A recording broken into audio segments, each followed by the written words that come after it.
Such wisdom does not come from heaven, but is earthly, unspiritual, and demonic. 1 Corinthians 3:19, for the wisdom of this world is foolishness in God's sight.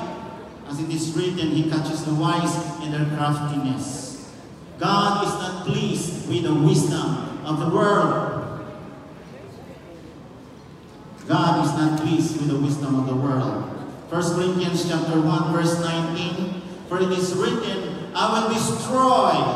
And that's the proof that God does not like the wisdom of men. For it is written, I will destroy the wisdom of the wise and the intelligence of the intelligent. I will prostrate. And verse 20 it says here, where is the wise? Where is the teacher of the law? Where is the philosophers of this age? Has not God made foolish the wisdom of the world? It's foolishness. Now, very quick, let me just show you a table of how a culture, a particular culture, what they are holding on with regards to the truth. This sophisticated world. Because as I have said a while ago, that in every era or in every period of time, there is a culture and there is a generation. This is our culture and this is our generation. And we are defining this generation. How do the past generation defines their culture and their times? Now look at this table. If the technical would help me. This table. Now this is my own observation, and I am not compelling you to believe what I have observed, but just do yourselves, do your own observation. Now this is what I observed. In this line, now you can see how the people in each era or time hold on to the truth. Let's focus on the first category, the truth that we are holding. In the classical era, 1400s to 15, at that time, they hold on to the truth very solid in God, in the Bible, very solid in the scripture. They are very solid in the church, and their belief in God is by faith. But in the modernism era, look at the truth. How do the culture, the people hold on the truth? Truth is rational. Before, at the classical era, when you say Jesus Christ is God, there is no question.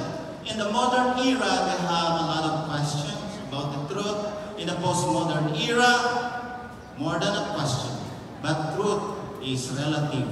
Well, if that is true to you, it's okay for you. And if that's not true to me, then it's okay. Truth is relative. But look, in the emerging culture, they will not just hold on to the absolute truth, rational truth, or relative truth. They will going to make a new kind of truth in this emerging culture. I don't have to go over all of this thing in this table, but just look at what our culture is shifting from time to time. And this is our culture right now. This is our time. And this will going to shift. But how do we live our lives in this time, this culture?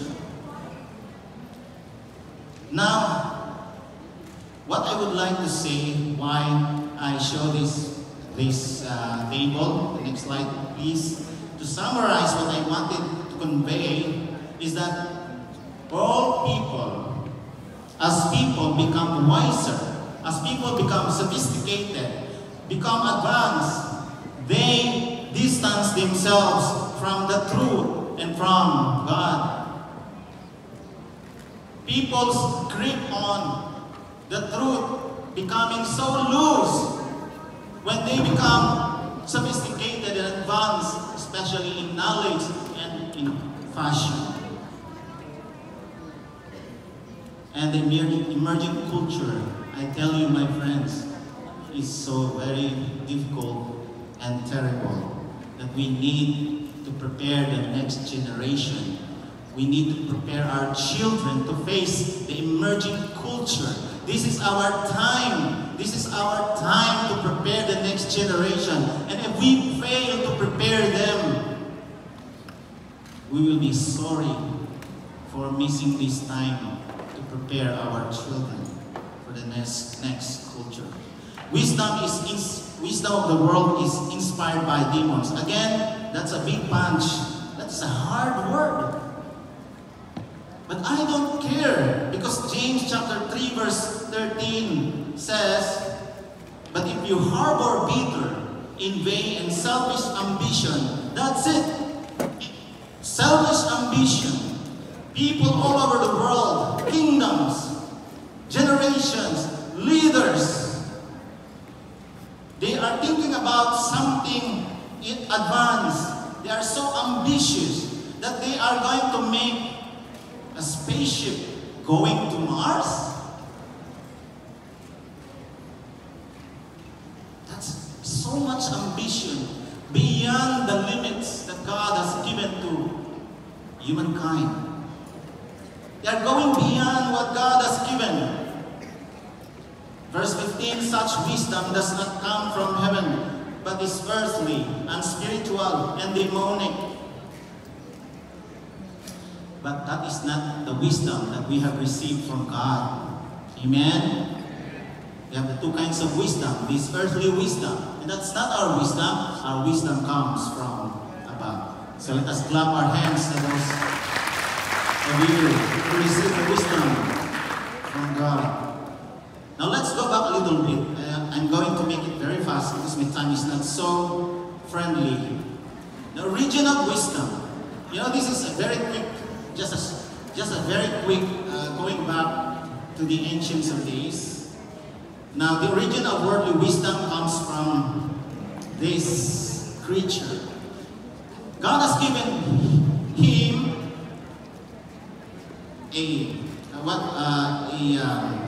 wisdom, beauty, and strength. That's the three main, possession that this creature possesses. Beauty, wisdom, and power. And he was not satisfied of that. And he wanted to go beyond what has God given to him or her. It does not say in the Bible. It says in the Bible whether he is he or she.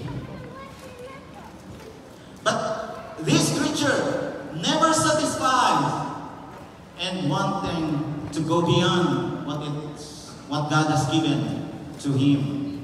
And so, because of God's infinite holiness, power, and beauty, that this creature cannot go above, then God hurled him down, kicked him, and sent him to earth. And therefore, next slide, we have the story at the Garden of Eden. Now, when we look at the story in Genesis, the very beginning, we always have this mind of everything beginning of humankind, everything. But you know what? There's also a beginning of education at the Garden of Eden. The beginning of education. The beginning of worldly wisdom. The beginning of worldview, not a view of God. The beginning of philosophy. And the first teacher is very cunning. The first teacher is very crafty, deceiving. The first professor, and that is the serpent. I call him a sophist, a clever, a deceiver.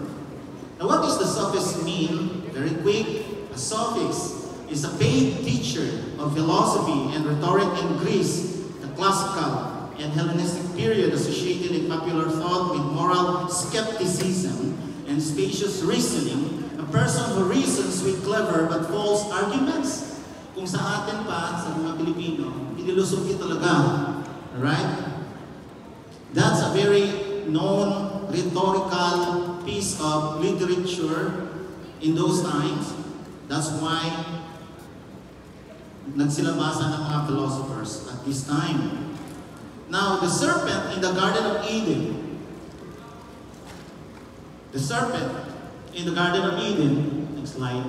We understand that this is the beginning of the worldly wisdom. Then the Apostle Paul reminds us about this. 2 Corinthians 11, chapter 2, verse 11 to 13. I'm afraid, however, that just even deceived by the serpent cunning, your mind has led astray from the simple and pure devotion. Revelation summarized everything. It said, and the great dragon was hurled down, that ancient serpent called the devil, Satan, the deceiver of the world. He was hurled to the earth and his angels with him.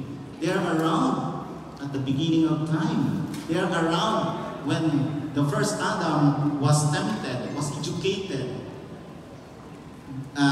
The serpent's seed around during Moses' time. And even at the time of Jesus, they're around. The same serpent who tempted the Lord Jesus Christ in Matthew chapter 4. The same serpent who had beaten the people of God in the wilderness. The same serpent who contested by Moses in Egypt. Remember the story? The same serpent and this old serpent. Now, look at what Jesus observed in his generation, in his time, in his period. Look at how he observed. Next slide, please. Jesus said, and this is what Jesus observed in his generation. We must observe our generation. We must have discernment. What kind of generation we are living today? Generation is shifting, and it's too dangerous. The final generation, the final shift of culture is coming. We do not know what will be the next culture we are facing. Jesus said, ye serpents, ye generation of vipers, how can ye escape the damnation of hell? And this will go away into everlasting punishment, but the righteous into eternal life. This generation is a generation of very cunning, wise, but they're generation of vipers. Their father is the devil. John chapter 8, verse 44. Next slide. Very quick. Now, snake symbolism. I never seen a culture or a nation magnifying so much, elevating so much the image of the snake, except China. I'm sorry if you are from China, but China has this culture, elevating so much the serpent. We also have in Egypt, in ancient Egypt, yung nakikita yung corona ng Pharaoh, snakes, because they believe snakes has power and very wise, and they worship it. In Iraq, same. Now, to make it concrete, next slide please. To make it concrete, what I wanted to say, in Greek word, please, in Greek word, next slide please. Snake in Greek word, ops, meaning appearance. Appearance, next slide please. Appearance. But in Hebrew, but in Hebrew, hayat, in Genesis 1:25, the beast of the earth, the beast of the earth. Now, if you will combine Greek word appearance for snake and hayat in Hebrew, you will have this word, appearance of the beast. Where? In the Garden of Eden. Appearance of the snake, very clever, very cunning, deceiver. Now, let me just introduce to you this one. Yeah. No. Sophia. Do you know Sophia? Sino nakilala kay Sophia? Oh, you do not know Sophia. No? You know her? Sophia? Sophia in Greek word, wisdom. Now search for yourself. This is our culture. We are free to discern what's happening around us. The church should be awakened of what culture we are living today. Because we are waiting for something. And this culture, it seems to revealing something. Sophia in Greek word, Sophia is a female humanoid robot, and they called her super intelligent. And so, where did she came from? Hong Kong, China. Here's the trick. Oh, that's from Hong Kong, not China. But the wisdom of God says Hong Kong is part of China. And his cunning trick is that Hong Kong is different from China, but Hong Kong, the wisdom of God says, it's part of China. In October 2017, Sophia was granted Saudi Arabian citizenship. You know what does it mean to have a citizenship? The robot, she will have the privilege of everything as a citizen of Saudi Arabia. She could have her own house, car, she can vote, she can travel, she can work, everything that a citizen would benefit from Saudi Arabia. Now look the next slide. Where did she given citizenship? Saudi Arabia. You know, you see that part of that map. Consult your Christian archaeologists. They would all agree that they found Eden in that place because of the Tigris River, the Euphrates River, the Pison, the Gihon mentioned in the Bible. And they concluded that this part of the land is actually Eden. But the trick is, well, that's Iraq, that's not Saudi Arabia. But look at the ancient map. Saudi wisdom says that this area is part of the Arabian Peninsula. Iraq is part of the Arabian Peninsula. And so Sophia was given citizenship in this place, in the place where the Garden of Eden was discovered. Now look at the very beginning. The serpent, who is so cunning, the first teacher, appeared in the Garden of Eden with a snake's appearance. Sophia was created in China with the snake's culture. And her name, Sophia, is a very wise in Greek and in Hebrew.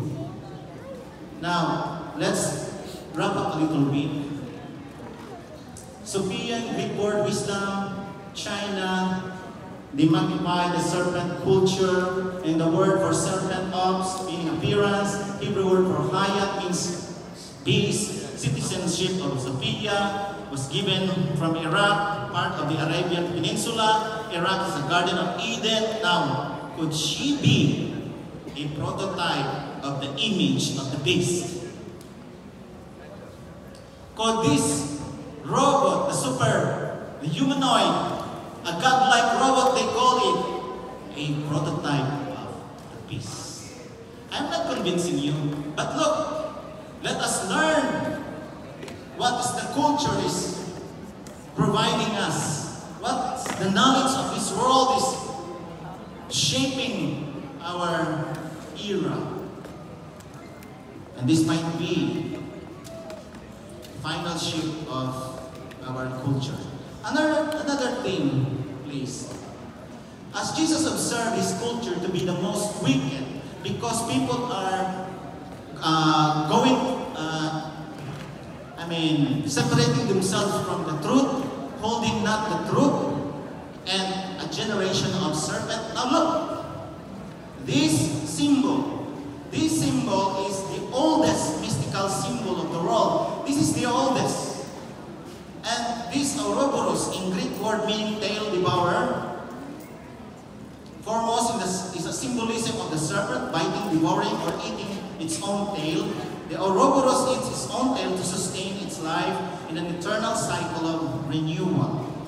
This is just a modernized logo, but it was taken from the old times. It was inspired from the very beginning. And look, on your cell phone, you already have that sign. And so, Meta, this is the emerging culture, Meta. What is the meaning of Meta? Meta means beyond. Meta means transcendent. Meta means after. People's craving never satisfies. Satan's craving never satisfies. And he is so clever of insinuating people for innovations because he wanted to show off and to contest the wisdom of God.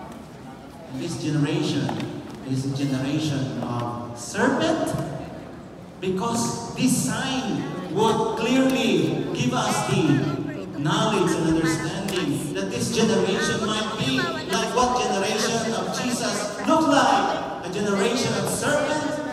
A generation of serpent. Metamodernism. This is the most advanced technology that this generation would offer to the world. The metaverse. The metaverse. And it characterized this generation, this culture of imagery, simulation, illusion. You can explore everything on that highly sophisticated thing.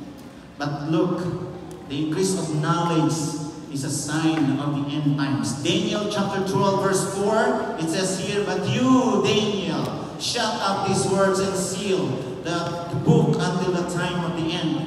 Many will roam to and fro, and knowledge will increase." This is the sign of the end times. So how do we live? How do we develop a life in this culture of super sophisticated world? One, or at least I have two for the sake of time. Matthew chapter 10 verse 16. Matthew chapter 10 verse 16 says, "Behold, I send you forth as a sheep in the midst of the wolves. Be ye therefore wise like a serpent, and harmless like a dove." Now we understand the symbol of a dove, a symbol of peace. And that is you and me. As a child of God, we have the peace of God. We are not that generation of serpent, but we are a different generation. We are the chosen generation. We are called to show forth the praises of Him who has called us from the darkness into light. We are not in this generation. We are the chosen generation. But still we are living in this life today. Wala pa naman ang rapture, wala pa naman ang second coming. But how do we live our life as a Christian, as a church, in this emerging culture, in this sophisticating world, in this advancing world? Weapons of mass destruction is now highly advancing. We are hearing, and this is just, I don't know if this is a hoax or a trivia, that the company of Elon Musk will produce 50 to 100,000 robots like Sophia for the next few years. And it will emerge in this culture. But the Bible says, be wise.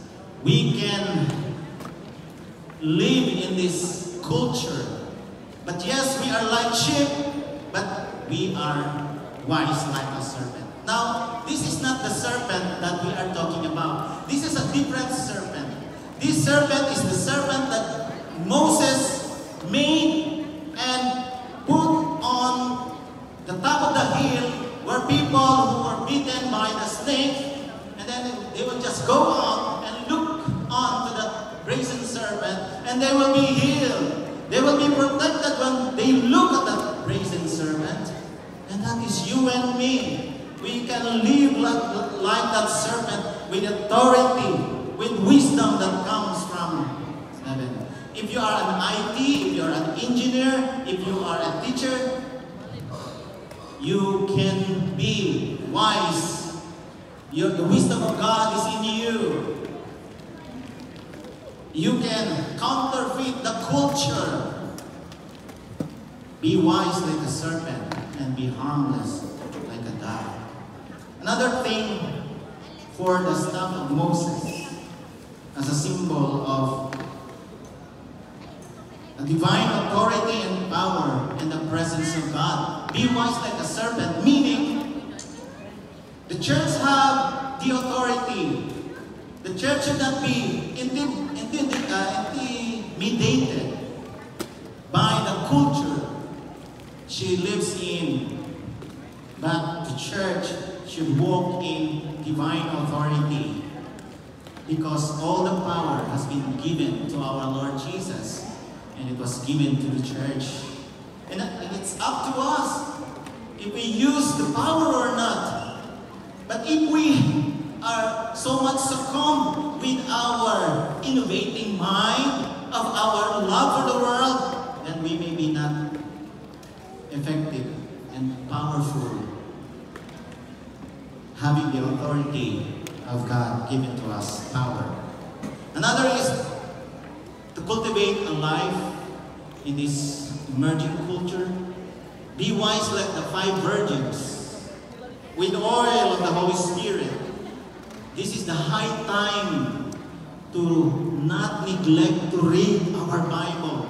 This is the high time to be closer to God, to spend more in prayer, to spend more in fellowship, to reach out, to go for mission, because the world is shaping this culture. And if the church will not act as she is, as he is, as we are, then this culture will turn into a serpent viper culture. But we have the authority, we have the power to change the culture by the grace of God. If this culture will not be changed, then it's okay, it's in His authority. But let us stand as who we are, as a church with the wisdom of God. Amen? God bless you. Thank you so much.